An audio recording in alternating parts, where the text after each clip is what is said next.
A'udzubillahi minasyaitonirrajim.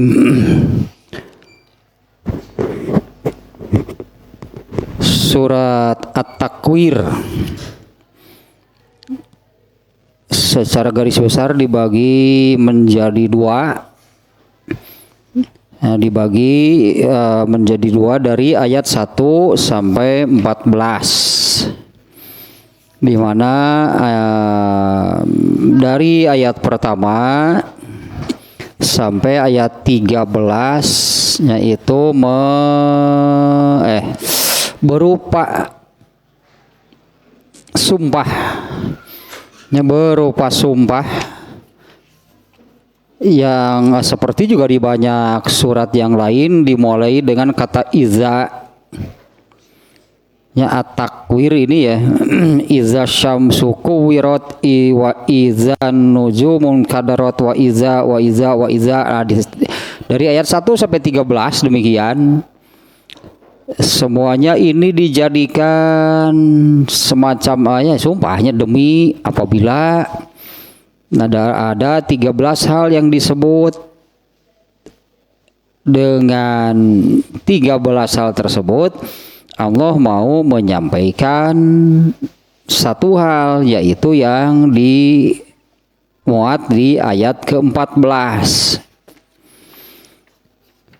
Nah, dari ayat 1 sampai 13, jadi intinya Allah ingin menyampaikannya, ya di ayat ke-14 itu alimat nafsumma ahdorat. Ini Allah mengingatkan bahwa manusia nanti akan mengetahui, melihat dengan jelas ya, karena semuanya memang dibuka, diungkap, yaitu seluruh amal yang telah dilakukannya selama di dunia. Ini yang itu hal tersebutnya yang Allah sampaikan di ayat ke-14. Nah, sebelum Allah menyampaikan demikian, Allah bersumpah gitulah dengan apa yang disebut di ayat 1 sampai 13. Dari ayat 1 sampai 13 ini menerangkan proses kehancuran alam raya hingga berpindahlah manusia ke alam akhirat.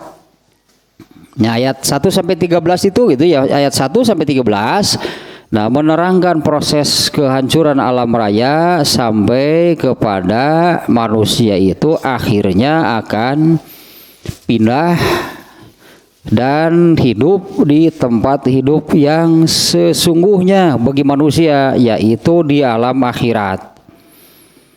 Nah, Ubay bin Ka'ab ya diantaranya menerangkan ada 6 perkara, ada 6 peristiwa yang terjadi sebelum hari kiamat, dan ada 6 perkara yang akan terjadi, 6 kejadian, 6 perkara, 6 halnya yang akan terjadi setelah terjadi kiamat, artinya setelah manusia berada di akhirat.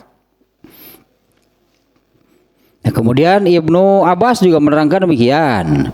Ibnu Abbas yang memberikan penjelasan tentang ayat-ayat ini, yaitu mulai dari iza syamsu kuwirat sampai kepada wa izal jannatu uzlifat.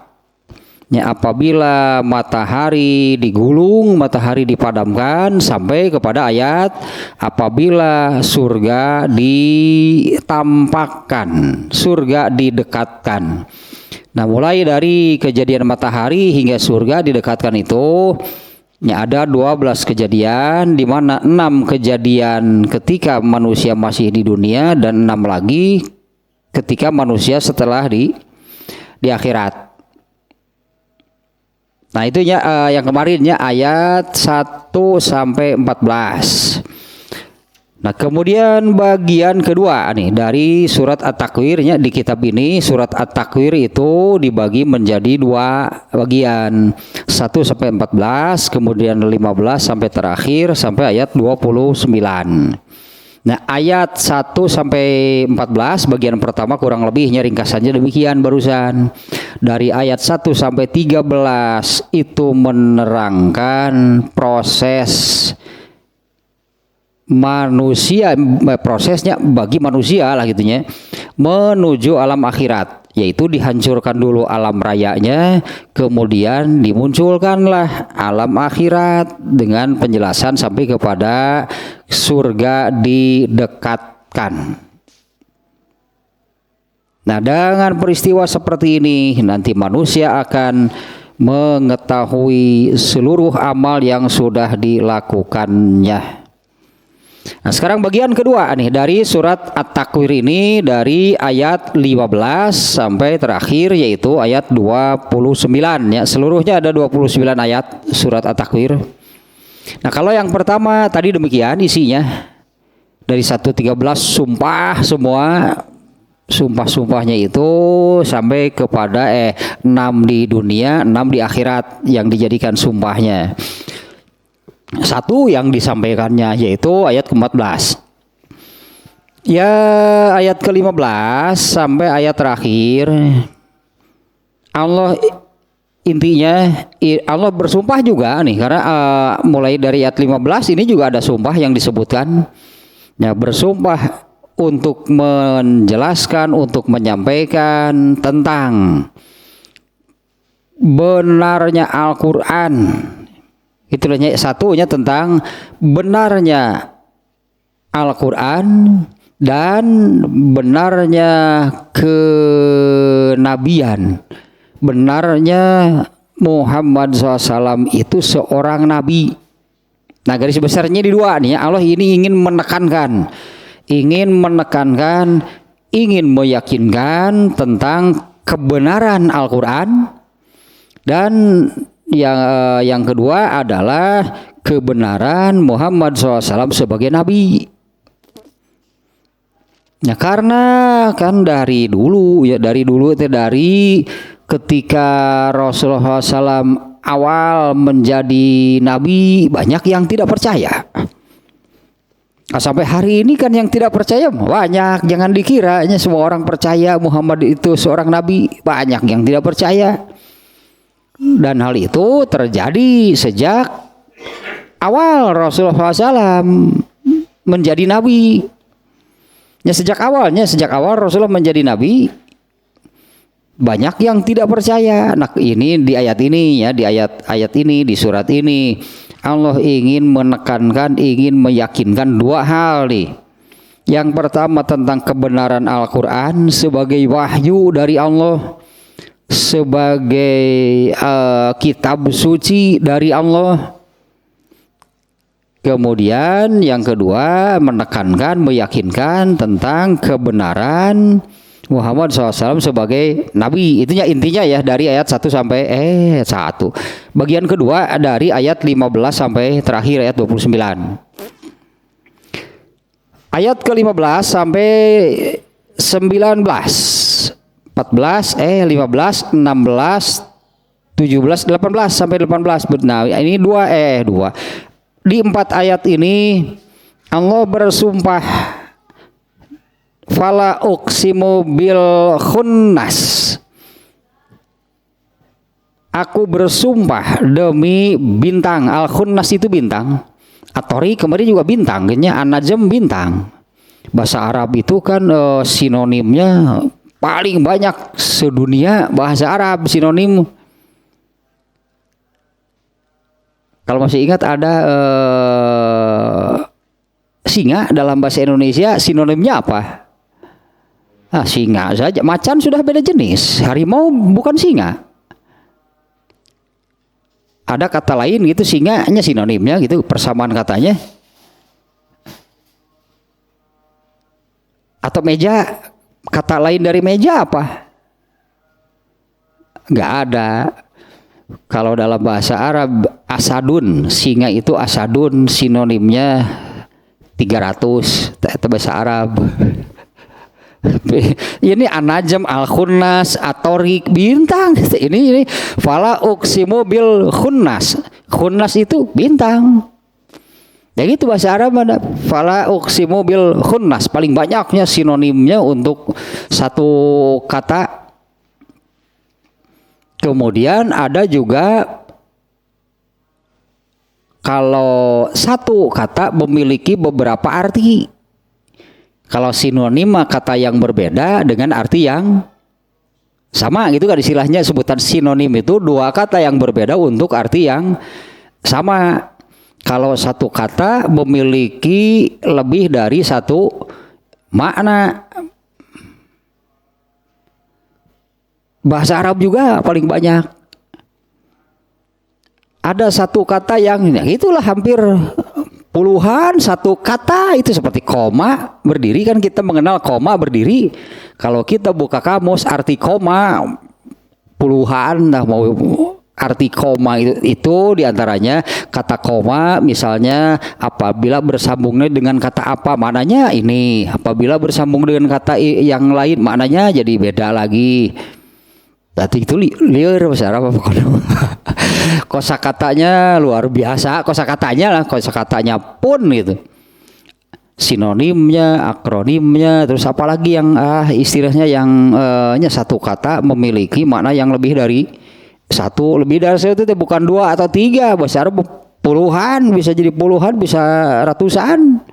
Satu kata memiliki 10 makna, 20 makna, 30 makna, nggak aneh dalam bahasa Arab yang demikian.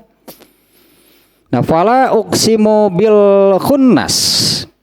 Nah, tidak sekali-kali aku bersumpah demi bintang. Juga belum lama kan ya, kemarin kan wasama iwat torik. Torik apa? Bintang. Wal jawaril kunnas, yang muncul dan tenggelam. Dalam arti sahabat bintang juga seperti matahari yang terbit dan tenggelam. Artinya kalau matahari terbit nampak mataharinya, kalau tenggelam tidak nampak. Bintang juga sama. Bintang juga ada waktunya disebutnya muncul, artinya nampak, terlihat oleh manusia. Ada juga waktunya tenggelam.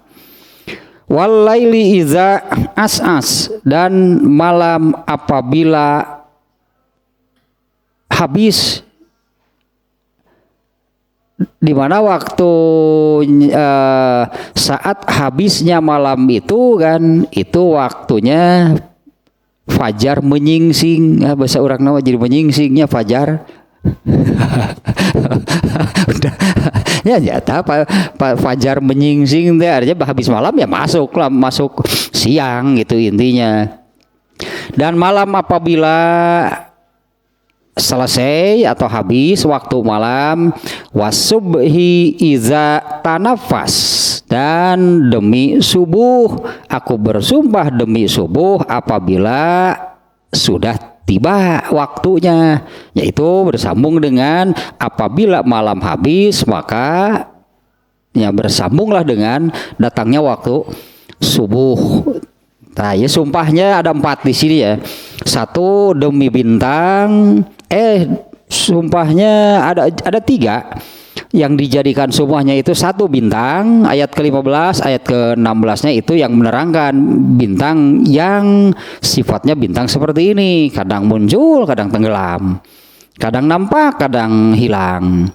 Kemudian yang kedua demi malam apabila berakhir, apabila habis waktu malam, wasubhi, dan demi subuh apabila datang. Nah, apabila subuh itu atau apabila fajar menyingsing itu bahasa kitanya. Apabila habis malam ya nyambunglah ke waktu subuh, waktu fajar. Nah, sumpahnya ada 3 di 4 ayat, sumpahnya 3. Nah, inilah ragam, berartinya inilah ragam apa jadinya, ragam surat. Ini kan satu surat At-Takwir. Nah, kalau di sini ragamnya, modelnya, bentuknya seperti ini. Di surat At-Tarik juga ada 2. Yang awalnya wasama'i wat-tarik, sumpah, kemudian menyampaikan apa? Kemudian di tengahnya ada lagi bersumpah lagi, kemudian menyampaikan apa? Surat At-Tarik juga terbagi 2 demikian ya. Nah, ini modelnya hampir sama. Di sini ada dua kelompok sumpah dari 1 sampai 13. Itu satu kelompok yang dijadikan sumpah, kan banyak yang disebut. Dengan 13 yang disebut itu Allah menyampaikan satu hal yang di ayat 14. Selesai, itulah kelompok pertama gitu. Itu poin pertama. Ini baru lagi, mulai lagi dengan sumpah yang baru, mulai dari ayat 15 sampai 19. Nah, ini yang akan disampaikan dengan bersumpah di ayat dari ayat 15 sampai 18. Innahu laqaulu rasulin karim zi kuwatin inda zil arsil makin muto'in summa amin. Nah, sampai di situ itu tentang satu hal dari ayat 19 sampai 21. Sesungguhnya Al-Quran itu adalah ucapan utusan Allah yang maha mulia. Dalam hal ini malaikat Jibril. Sesungguhnya Al-Quran itu, kalau terjemah harfiahnya ya, sesungguhnya Al-Quran itu ucapan malaikat Jibril yang mulia, utusan Allah yang mulia. Nah, di sini yang disebut utusannya adalah malaikat Jibril. Nah, penjelasannya di ayat berikutnya. Zi kuwatin inda zil arsil makin, yang memiliki kekuatan, yang memiliki derajat kedudukan yang tinggi di sisi pemilik arasy, yaitu Allah. Muto'in sama summa amin, di mana dia itu ditaati di alamnya, di tempatnya, di kelompoknya, yaitu di kelompok malaikat di langit, dan terpercaya. Nah, ini sampai sana menerangkan bahwa Al-Quran itu adalah maksudnya firman Allah yang disampaikan oleh malaikat Jibril, yang memiliki kekuatan luar biasa, seperti di surat An-Najm juga. Di surat An-Najm juga menyebutnya yang memiliki kekuatan. Ada di An-Najm masih di awal teh. Nah, itu teh itu yang ayat teh mayantiku anil hawa, apa yang diucapkan oleh Rasulullah itu bukan dari al-hawanya, bukan dari dirinya sendiri. In huwa illa wahyu yuha, ya bukanlah yang disampaikannya itu melainkan wahyu yang diwahyukan kepadanya. Allamahus syadidul quwa. Nah, ini sama nih, sejalan dengan ini. Yang mengajarinya itu adalah yang memiliki kekuatan yang maha dahsyat. Untuk Jibrilnya kekuatan yang sangat besar. Malaikat Jibril itu ya yang nah ini nih muto'in sama amin. Muto'in itu artinya sebagai malaikat yang ditaati, karena Allah menetapkan malaikat Jibril itu adalah pemimpin seluruh malaikat. Ya, muto'in sama ditaati di sana, di alamnya, di tempatnya, di alam malaikat, di tempatnya yaitu di langit. Amin, dan malaikat Jibril itu terpercaya. Nah, di sini sampai sini itu menerangkan Al-Quran. Ya, sampai sana itu menerangkan Al-Quran, karena subjeknya adalah Al-Quran. Dari ayat 19 sampai 21 itu subjeknya Al-Quran. Sesungguhnya dia itu adalah Al-Quran itu adalah disampaikan, diucapkan oleh utusan Allah yang maha mulia, yaitu malaikat Jibril, yang memiliki kekuatan dan memiliki kedudukan yang tinggi di sisi pemilik arasy, ditaati di sana dan juga jujur. Nah, subjeknya yang awal Al-Quran itu disampaikan oleh, ya meskipun kesananya menerangkan malaikat Jibrilnya, tapi ini adalah subjek yang awal itu Al-Quran. Makanya mulai bagian ini ada dua hal. Allah ingin menekankan, meyakinkan bahwa satu Al-Quran itu benar gitu ya. Al-Quran itu benar. Al-Quran itu firman Allah yang diwahyukan kepada Rasulullah SAW. Dan yang kedua tentang benarnya Muhammad SAW sebagai seorang Nabi, seorang utusan Allah. Nah mulai dari ayat 22-nya, wa ma sahibukum bimajnun, dan tidaklah sahabat kalian ini orang, atau bukanlah sahabat kalian ini orang gila. Laqad ra'ahu bil ufuqil mubin, dan sungguh dia itu telah melihat malaikat Jibril dalam wujud asli, bil ufuqil mubin, di ufuk yang terang, di ufuk yang nyata. Wa ma huwa alal ghaibi bidonin, dan tidaklah dia itu Muhammad sekarang. Ini sekarang menangkan Rasul sekarang.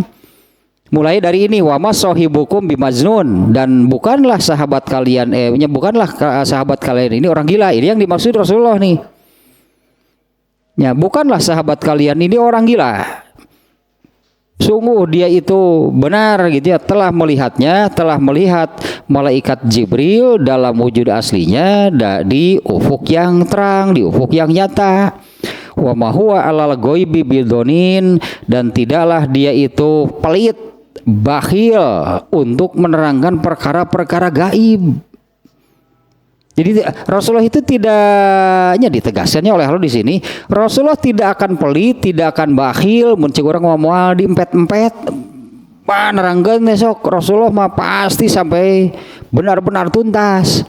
Enggak akan sebagian-sebagian, sedikit-sedikit gitunya. Ini lah wa ma huwa alal ghaibi bidonin, dan Rasulullah itu tentang perkara gaib dia tidak akan pelit.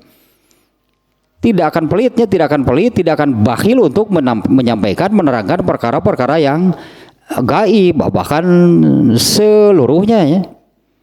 Seluruhnya apa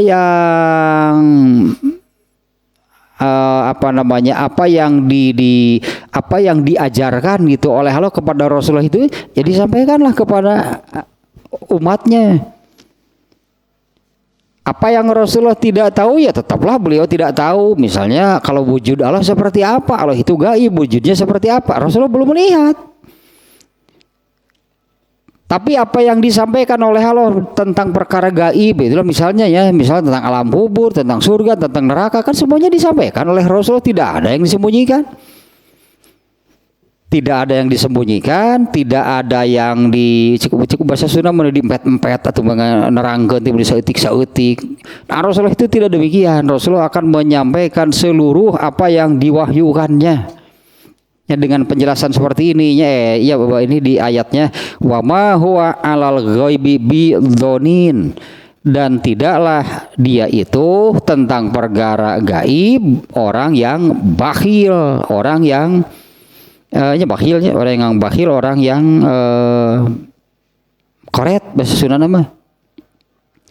Wa ma huwa biqauli syaitonir rajim, dan bukanlah apa yang disampaikannya itu apa yang diucapkannya itu, kalau tadi di ayat ke-19 innahu, sesungguhnya Al-Qur'an itu laqaulu rasulin, adalah ucapan utusan yang mulia. Jadi seolah-olah ini Quran itu ucapan malaikat Jibril. Padahal di sini maksudnya malaikat Jibril itu hanya sekedar melaksanakan perintah. Kalau rangkaian ayatnya seperti demikian, sebetulnya ini innahu laqaulu rasulin karim.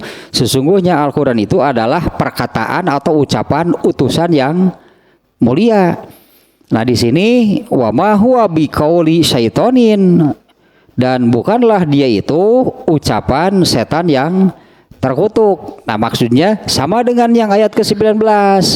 Maksudnya Al-Quran itu bukan ucapan setan, bukan demikian. Maksudnya adalah Al-Quran itu bukan disampaikan oleh setan kepada Rasulullah.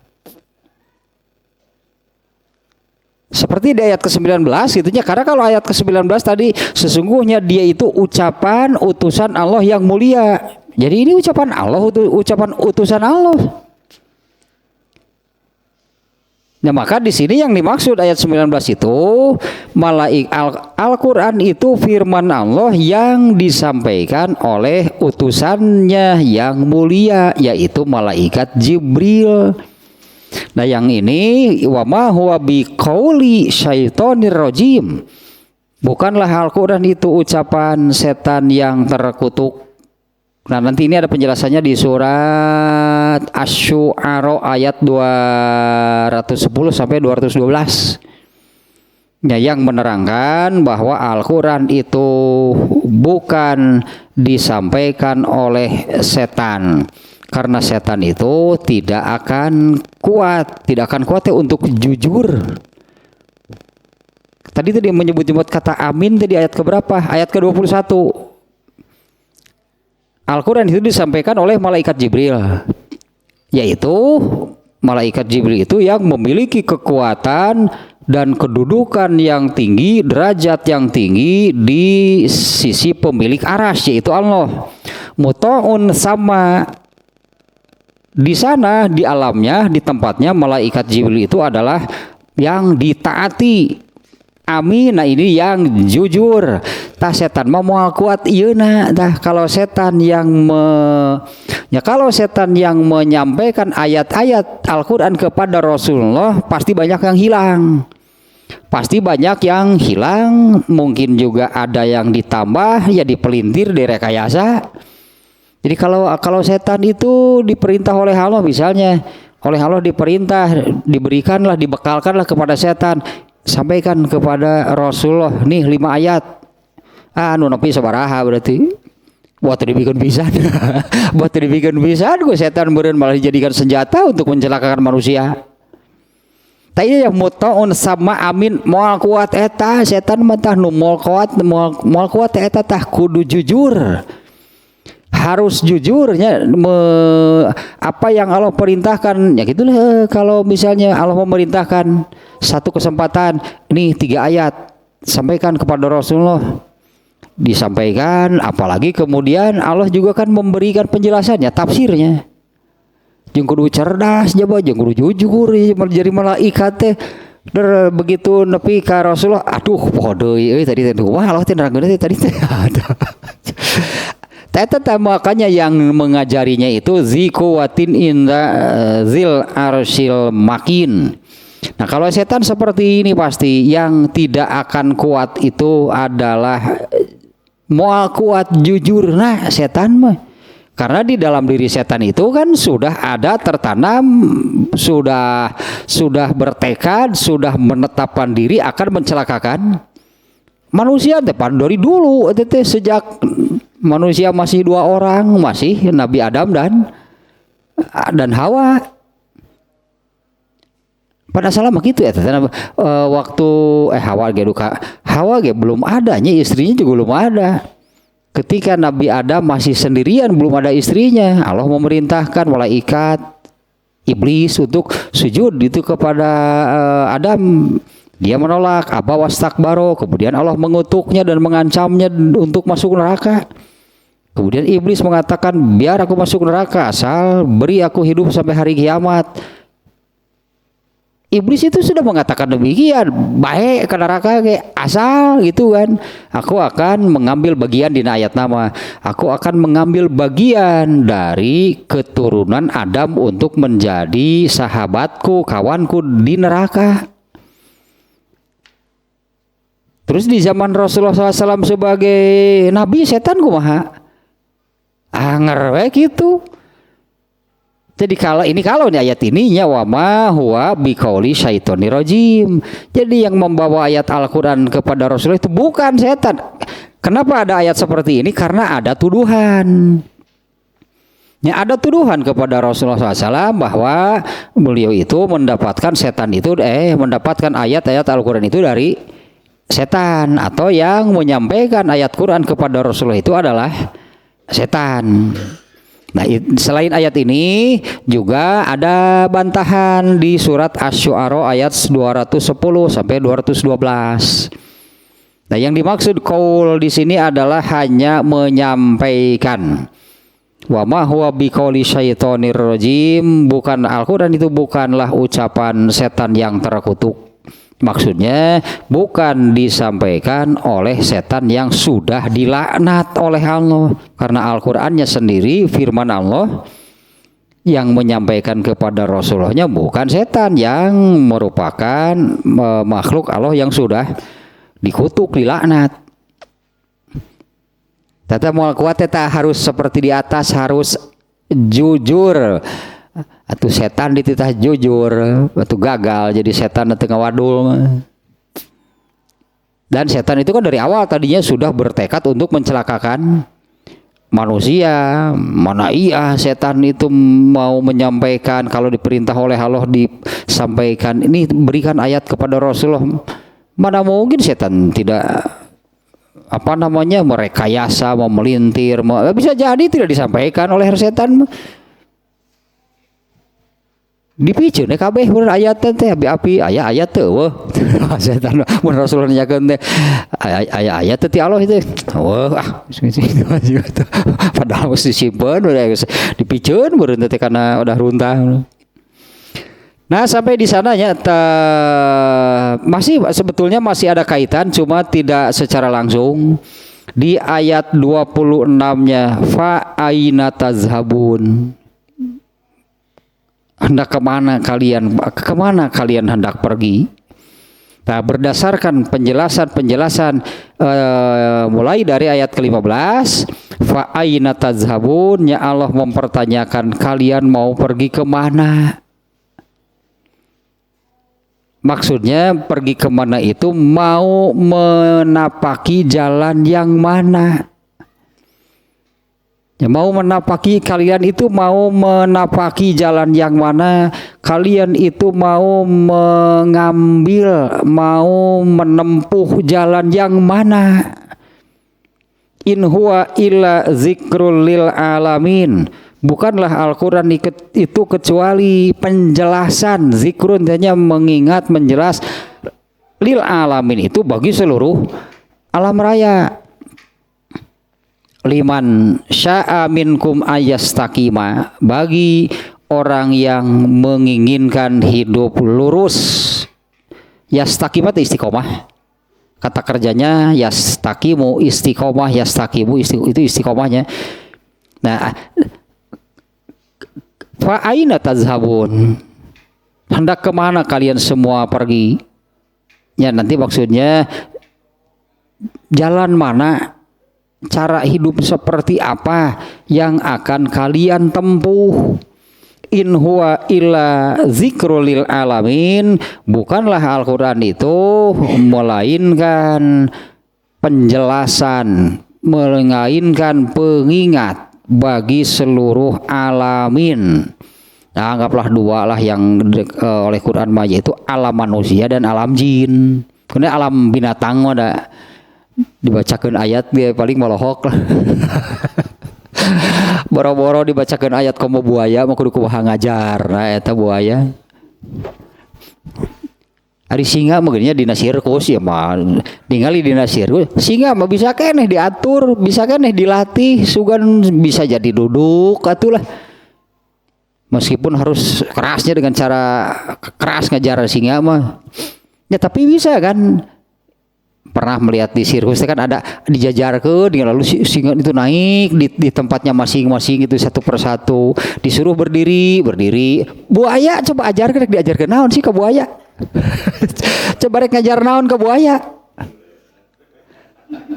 Diajar ulah ngerekam ke buaya mah tetap moal bisa. Padahal buaya itu kan punya kepalanya, buaya itu punya otak gitu kan. Mikir kalau kumaha ge ari aya otakan mah mikir. Mun cacing tanpa otak teu mikir. Anu ahli geometri mah domba gunung. Eta mah aclog-aclogan dinu tebing ge piraku teu diitung. Deteng hitung mati ti Soledad cilaka itu bobot lain heureuy paeh ti bobotna di tebing-tebing yang tingginya ratusan meter. Ternyata eta domba geura celeng gitu. Mun urang kikituan dina posisi siga domba geus moal bisa. Ya kambing ini kambing yang suka ada di gunung, kambing tebing. Coba perhitungannya kalau tidak matang ketika mau lompat dari satu di Soledad tidak ngeusan didinya, makanya umur-umur didinya. Ti anak-anak keneh nepi ka aki-aki. Nepi ka lompat geus kolot didinya hirupna eta ku itu tah rengkogan jelang ngitung berarti disebut nanti. Yang ngitung berarti kan ini bisa nggak mendaratnya di sebelah mana? Ari ngitung malin ku naluri, ku otak ngitung mah.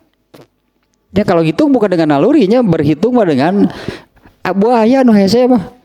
Ting buaya teh makhluk naon sih asa teu puguh sia teh makhluk purba, serem tapi ngenog. Anu eta teh gini kana, tapi ngenog geura. Mun kitu mun lucu atunya manuk ngenog teh pantes. Buaya kalau serem nawe. Tapi ai berpengkembang biak dengan cara ngenog geura.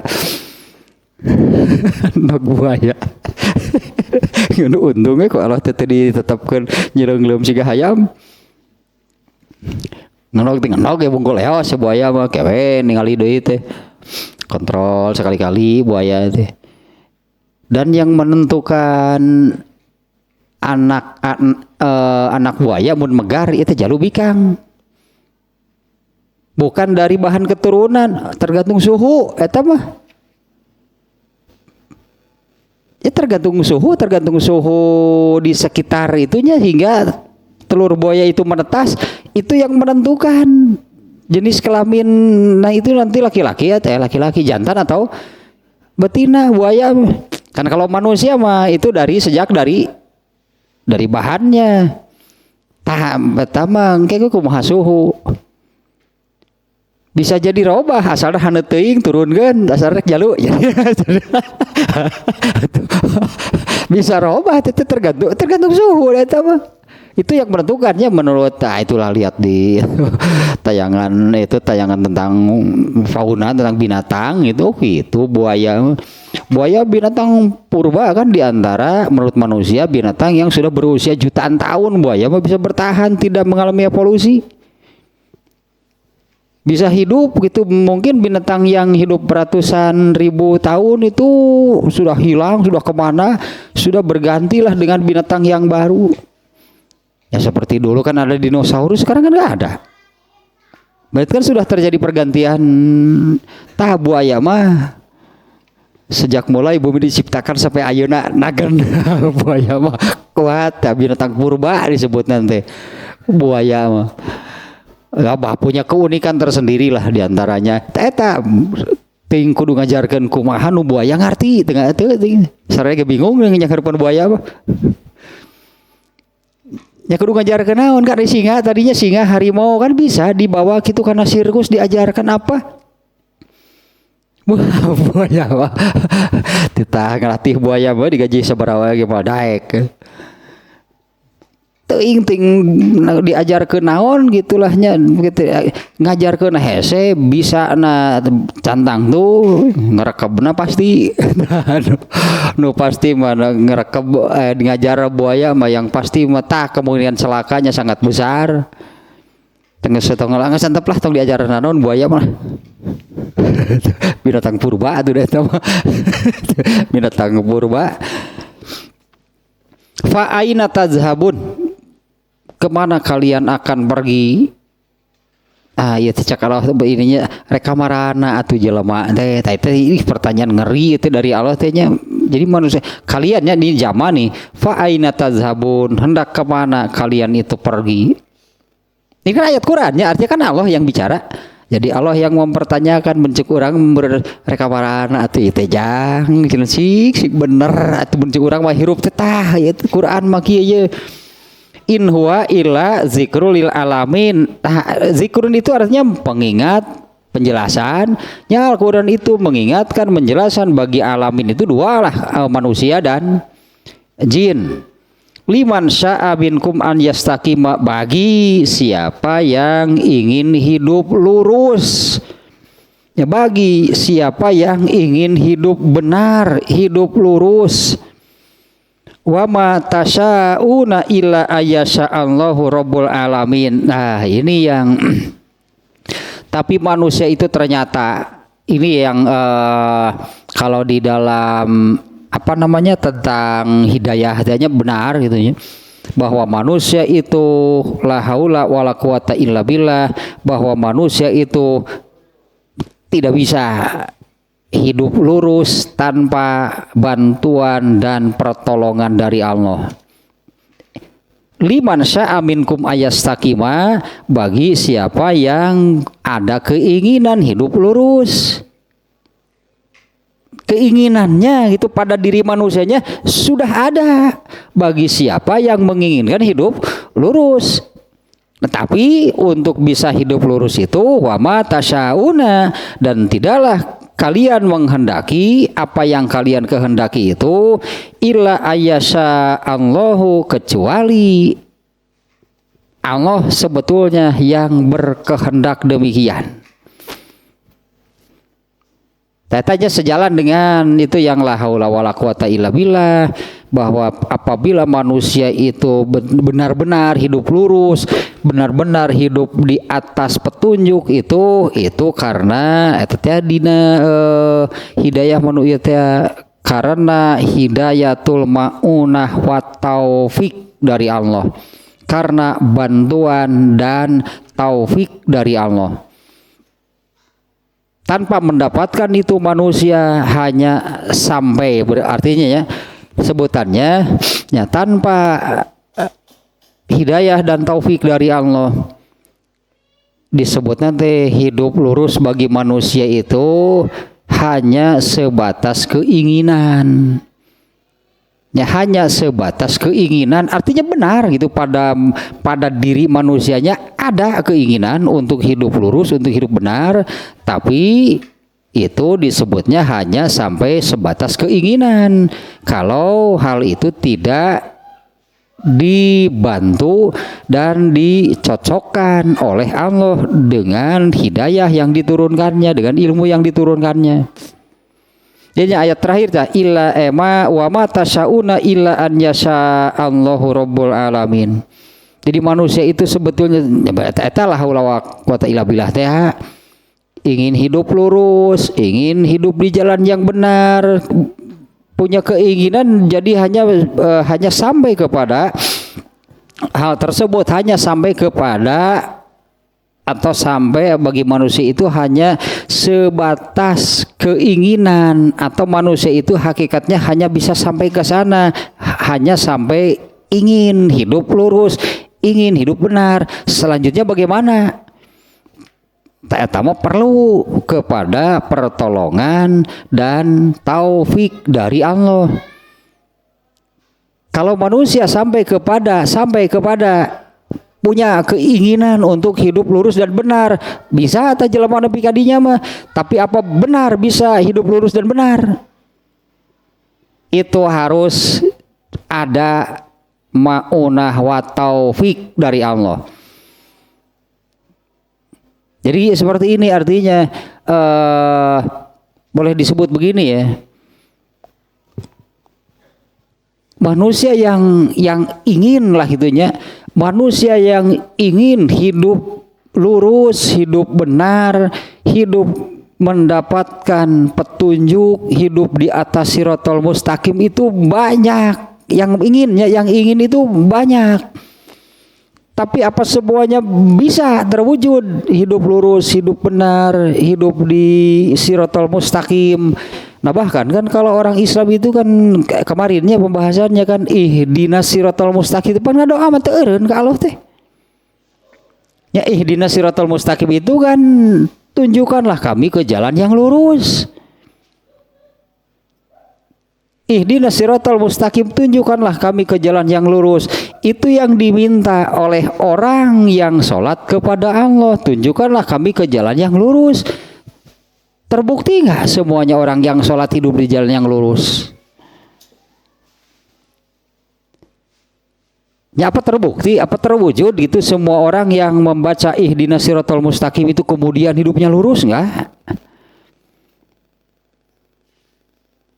Tetap saja karena untuk bisa kita sejalannya dengan wa ma tasyauna illa ayyasha Allahu rabbul alamin. Nah, inilah hidayah tertinggi, inilah anugerah termahal atau anugerah tak ternilai kalau seseorang itu mendapatkan hidayatul ma'unah wa taufik.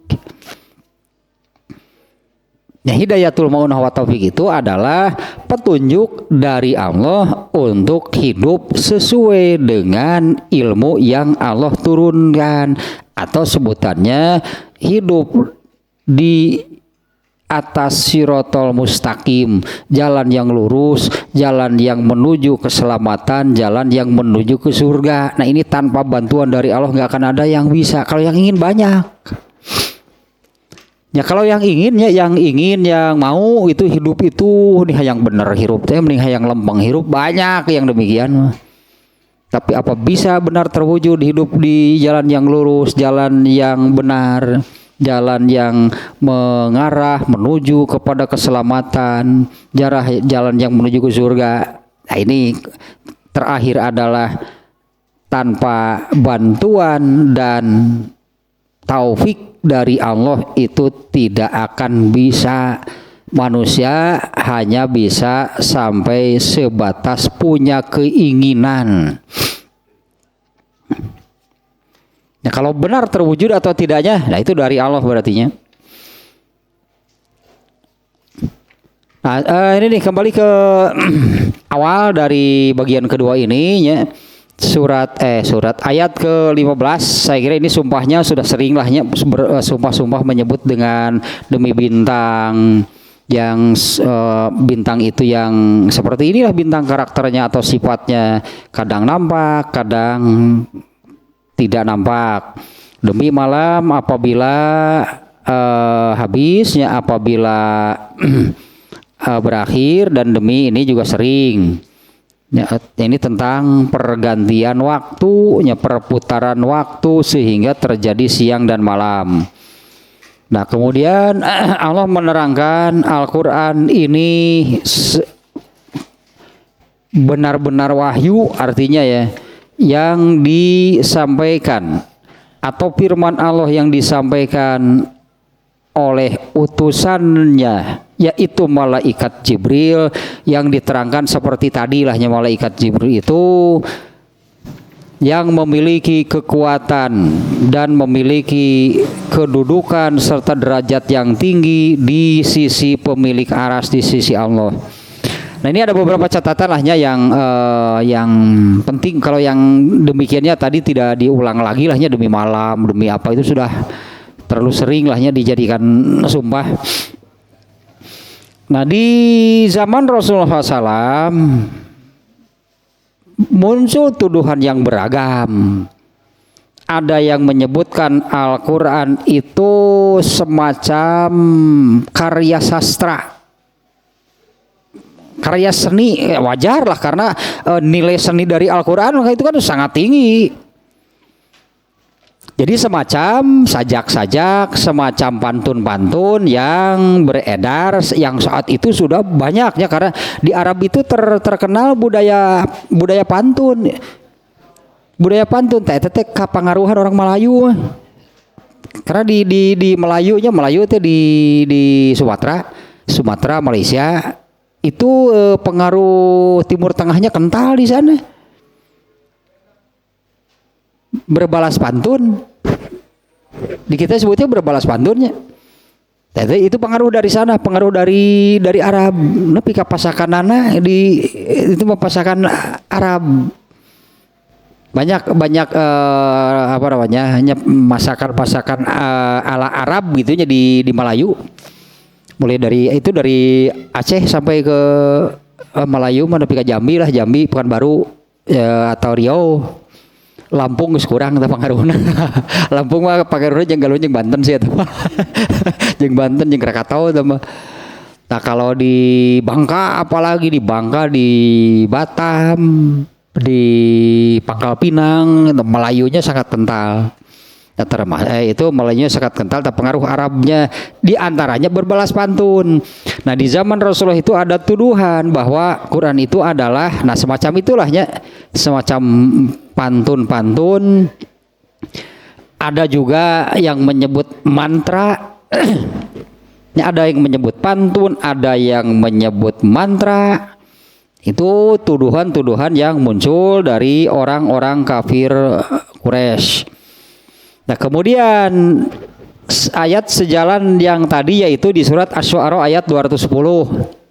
Wa ma tanazzalat bihi syayatin.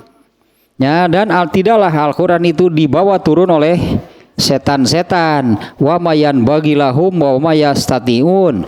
Tidaklah mereka itu pantas untuk membawa ayat Quran, dan mereka pun tidak akan sanggup. Taitah wa mayastatiun, tidak mau kuatan mau setan. Kalau diberi amanat membawa ayat Quran itunya dari Allah, lalu Allah perintahkan, Allah amanatkan, sampaikan kepada Rasulullah, tak eta moal kuat jujur, nah setan mah ya tidak pantas, karena ya innahum anisam ila ma'zulun, sesungguhnya mereka itu dari pendengaran, yaitu dimakzulkan selalu diusir. Dari setiap kali setan mencuri pendengaran, setan itu akan dimakzulkan, diusir, dilengserkan.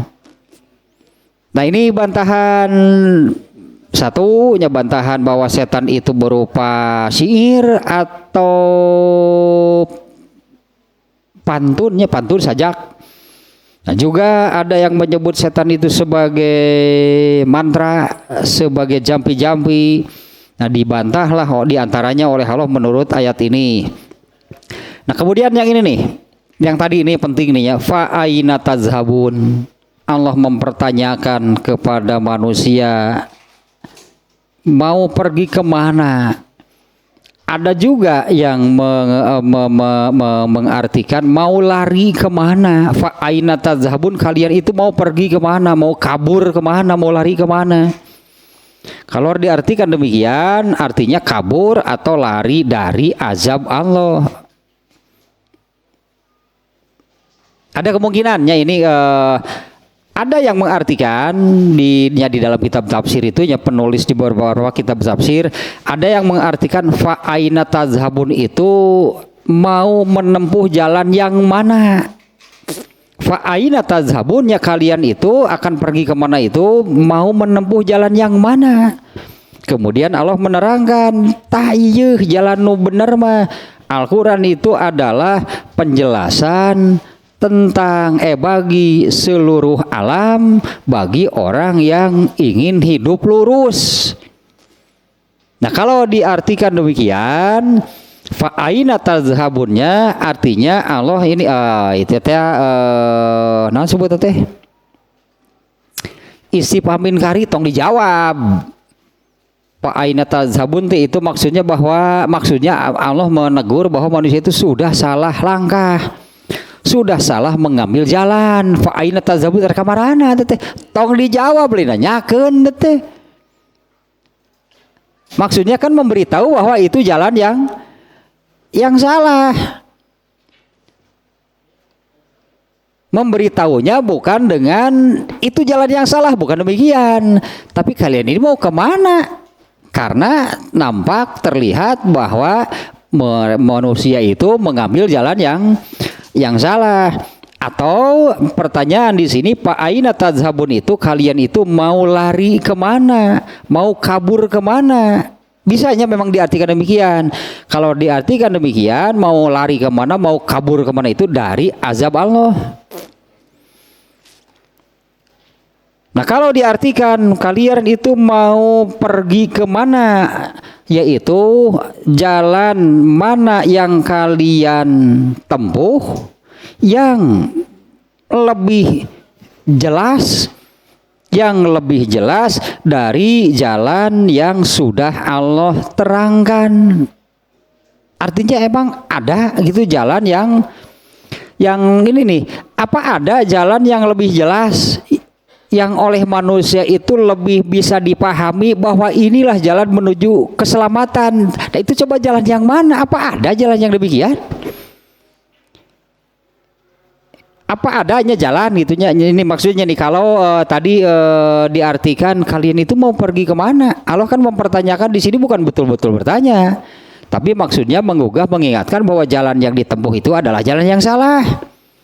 Nah, Allah itu mempertanyakan, apa ada jalan yang lebih jelas bagi kalian yang menunjukkan kepada keselamatan kalian? Emang ada? Coba jalan yang mana yang lebih jelas dari Al-Quran, yang menerangkan, yang menunjukkan jalan keselamatan bagi manusia? Ada nggak selain Al-Quran?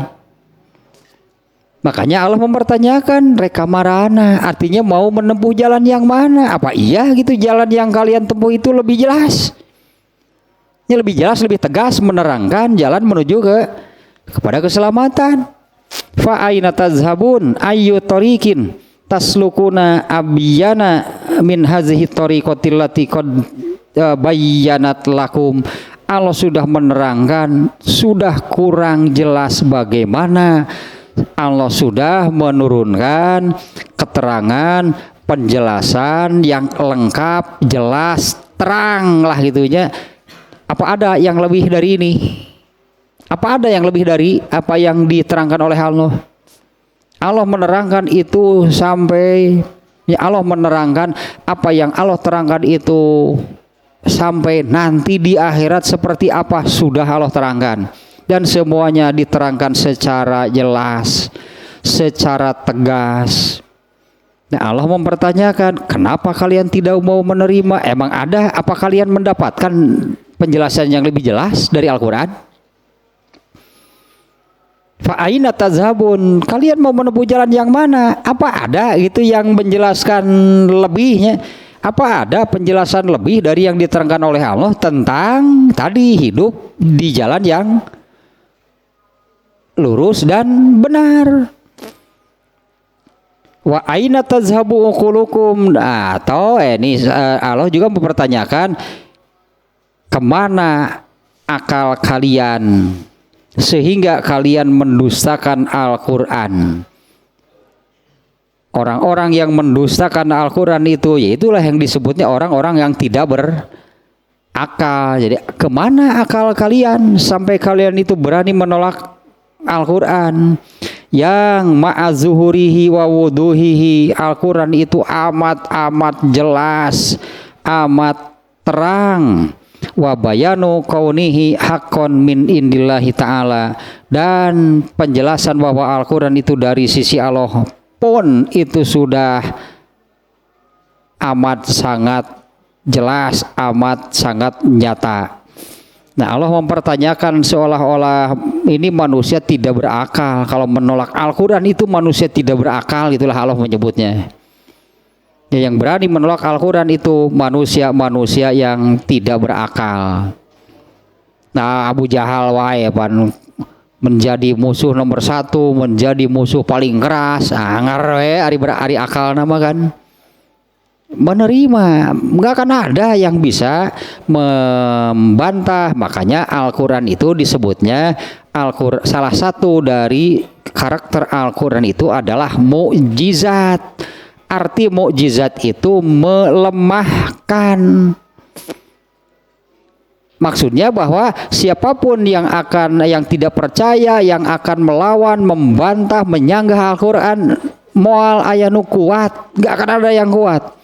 Ini arti mukjizat itu, artinya melemahkan semua yang lawan-lawannya gitulah, melemahkan semua lawan-lawannya. Ternyata orang-orang kafir juga kan diam-diam mereka itu malah mengeksplorasi ilmu Al-Quran. Sumber ilmu mereka itu dari mana? Dari Al-Quran. Itu disabdakan oleh Rasulullah. Ini, nah tapi kalau Rasul menyabdakannya seperti ini.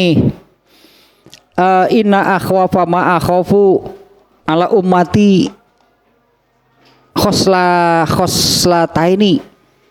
Sesungguhnya ada dua halnya yang paling aku khawatirkan atas umatku, itu ada dua hal, yaitu satu Al-Quran, dua Al-Laban. kekhawatiran Rasulullah tentang Al-Quran itu adalah ya ta'allamuhul munafikuna kafirun itunya, munafikun kalau nggak salah, ya ta'allamuhul munafikuna fayujadiluna bihil mu'minin. Al-Quran ini yaitu ya ta'allamu itu dikaji, didalami oleh orang-orang munafik, kemudian dijadikan senjata untuk menghancurkan orang-orang yang beriman. Kenyataan orang yang beriman itu tidak mempelajari Al-Quran, mereka itu malah bersungguh-sungguh. Tapi mereka mempelajari Al-Qurannya bukan dasar keimanan, tapi untuk mengeksploitasi ilmunya, diambil oleh mereka dan dijadikan senjata untuk menghancurkan orang-orang yang beriman. Nah, sementara orang-orang yang berimannya tragis, orang-orang yang berimannya, orang-orang Islamnya tragis kan. Ada yang baru belajar Iqra setelah pensiun dari kantornya, boro-boro ngerti atuh kana Quran teh bener-bener gitu mah. Baru belajar baca itunya setelahnya pensiun dari kerjanya umur berapa? Ya umur sekian, kakara diajar Iqra boro-boro karena ngerti. Kaburu dibom tuku Israel menyinan bom tina Quran tete ilmu teh. Ya tahu Israel itu ya tahu Yahudi Nasrani, mereka itu membuat teknologi mereka itu dari Al-Quran sumbernya. Dan sumber dari ilmu, sumber dari segala sumber ilmu itu adalah Al-Quran. Nah, Rasulullah sudah mengisyaratkan demikian, bahwa ini yang diantara yang ada dua hal terbesar mungkinnya, dua hal terbesar yang aku khawatirkan atas umatku, yaitu Al-Quran dan Al-Quranu wal laban. Al-Quran itu yang dikhawatirkan adalah dikaji, didalami oleh orang-orang munafik, dijadikan senjata untuk menghancurkan orang yang beriman. Kalau al-labanu atau juga ada yang al-wahnu itu adalah kemewahan dunia, sehingga orang-orang Islam itu berani meninggalkan sholat. Nah, ini sudah disampaikan oleh Rasulullah tentang kekhawatiran ini. Nyata orang Islam teh maca Quran tuh bisa sholat tara dua nana atau kejadian, sementara Al-Qurannya terus dikaji, didalami oleh orang-orang kafir. Muncullah ilmu-ilmu baru yang dimunculkan oleh orang-orang kafir. Orang Islam fa aina tazhabun, cek Allah teh kamarana atau orang Islam teh teh nya fa aina tazhabun, hendak kemana kalian ini pergi. Nah, sedikit lagi lah ini catatannya ya. Nah, Al-Quran itu yang terakhir tadi, bahwa Al-Quran itu adalah zikrun, penjelasan, pengingat bagi seluruh alam, bagi orang yang mau hidup, bagi orang yang ada keinginan hidup lurus dan benar. Nah, yaitu Al-Quran itu merupakan penunjuk ke arah kebenaran bagi seluruh makhluk. Al-Quran itu mengingatkan apa yang bermanfaat bagi mereka, dan Al-Quran itu mengancam apa yang mencelakakan bagi mereka. Mengancam dan mengingatkannya, menggugah manusia akan ancaman bahaya bagi mereka. Nah, ini liman aroda minal basyari an yastakima. Ini bagi manusia yang ada keinginan untuk istiqomah, satu alal haqqi, dua alal iman, tiga alat ta'ah. Untuk orang yang ingin hidup lurus dan benarnya, yaitu berada di atas al-haq, berada di dalam keimanan, dan berada di dalam ketaatan. Faman aradal hidayata fa alaihi bihadzal Qur'an. Nah, kalau yang menginginkan demikian berarti ya inilah Al-Qur'an. Ya, Al-Qur'an lah yang bagi yang menginginkan itu hidup dengan landasan al-haq, hidup di dalam keimanan, hidup di dalam ketaatan. Wala hidayata fi masiwahu, tidak ada hidayah selain Al-Qur'an. Ta ieu hidayatud din teh anu kaopat. Tidak ada hidayahnya petunjuk ilmu yang seperti Al-Qur'an, itu tidak ada. Tapi angger ya terakhir mata wa ma tasyaunal istiqomata wala takdiruna ala zalika ila bimasyiatillah wa taufik eta angger da terakhir mah. Dan tidak ada yang kalian inginkan ya istiqomah, dan tidak ada satupun di antara kalian yang mampu untuk bisa demikian ila bimasyiatillahi wa taufiqihi, kecuali kalau Allah menghendaki dan Allah memberinya petunjuknya, Allah memberi taufik kepadanya. Nah, setelahnya sampai di situ ya. Berarti sudah tamat nih surat At-Takwir bagian kedua dari At-Takwir ini, barusan dari ayat 15 sampai terakhir yang intinya menerangkan, Allah menerangkan, menekankan, meyakinkan satu tentang kebenaran Al-Qur'an, yang kedua kebenaran Muhammad SAW sebagai seorang nabi, atau poin di awalnya tentang nabinya dulu gitunya, tentang tentang nabi, tentang Al-Qur'an, kemudian tentang kerasulan Muhammad SAW. Nah itulah inti namanya ayat 15 sampai terakhir 29. Nah, ayat penutupnya lagi yang itunya, yang bahwa tidak ada petunjuk selain dari Al-Qur'an, dan satu lagi tidak ada atau bagi manusia itu hanya akan sampai sebatas keinginan untuk hidup lurus dan benar. Tapi apa kenyataannya memang bisa hidup lurus dan benar?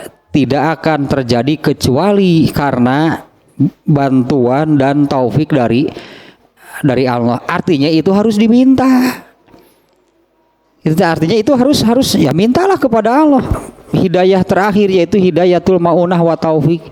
Tanpa diminta Allah nggak akan memberikan. Nu hayang teh loba cek Allah teh. Nu hayang teh loba, nu menta gitu kabeh dibere cek Allah teh. Kenapa saya katakan demikian? Nyari menta bungkul berita serius sudah horea mereda ge. Artinya banyak yang meminta kepada Allah tapi tidak semua Allah beri. Karena hidayatul maunah wa taufik ini jumlahnya terbatas, jumlahnya sedikit. Kalau sampai kepada hidayatuddin, artinya ilmu agamanya kan Allah sebarkan melalui nabi ke seluruh dunia. Nabi daya nama Islam di Amerika Latin wae aya. Di Amerika Latin itu saja jauhan itunya Islam lebih kadinya aya namalah nepi ka mana. Itu ilmunya, hidayatuddinnya. Tapi untuk bisa hidup lurus dan benar harus dengan taufik, hidayah, maunah, pertolongan dan taufik dari Allah. Artinya ini harus diminta, diperjuangkan. Kalau sudah didapat mempertahankannya berat, teh.